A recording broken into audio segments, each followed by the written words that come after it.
kacamatanane uga lembean. Nggih ngono. Panjenengane Mbah Lurah kuwi lak sik sedulur karo awake dhewe. Weh ngono. Apa meneh Pak Camat kuwi tunggal TPA anak karo aku.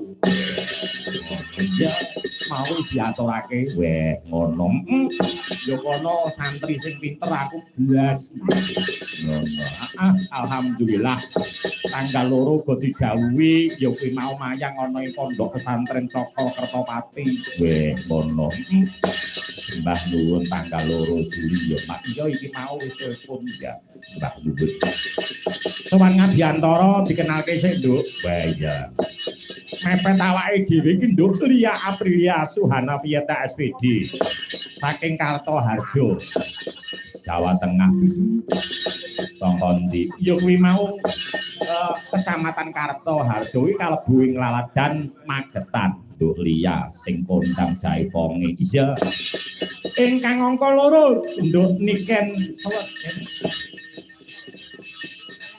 Niken Pratiwi. Nah iya. S2 apa S3 Nduk? S2. Wah iki. Oh dasare sik perawan-perawane kaya ngono.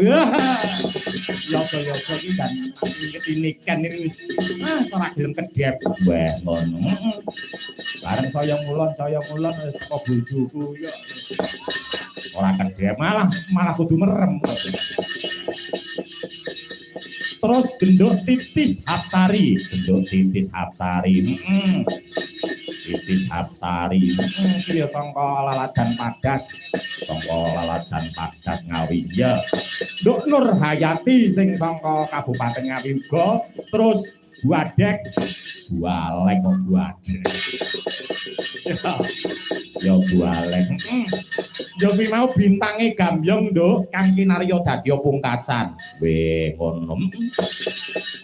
Ya kuwi mau Mbak Yu Bintari. Aladan Madiun Nduk Karesidenan Madiun Jawa Timur iki ora ana sing ora tepung karo Bu Bintari.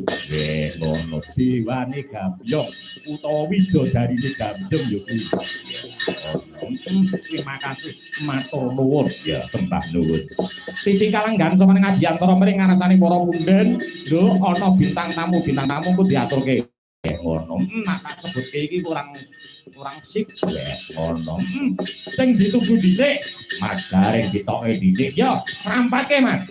Yo Mas Gareng yo.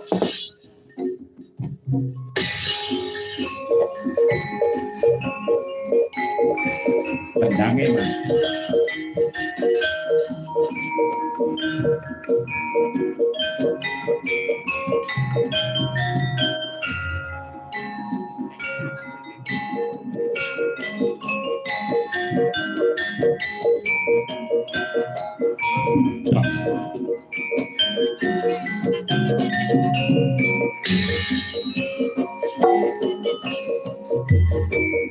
Yo.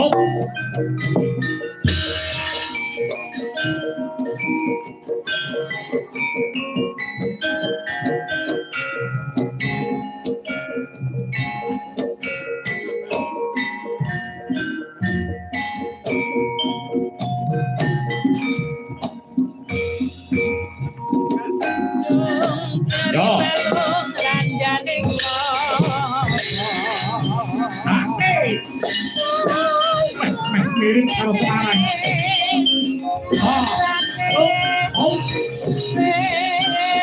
Dari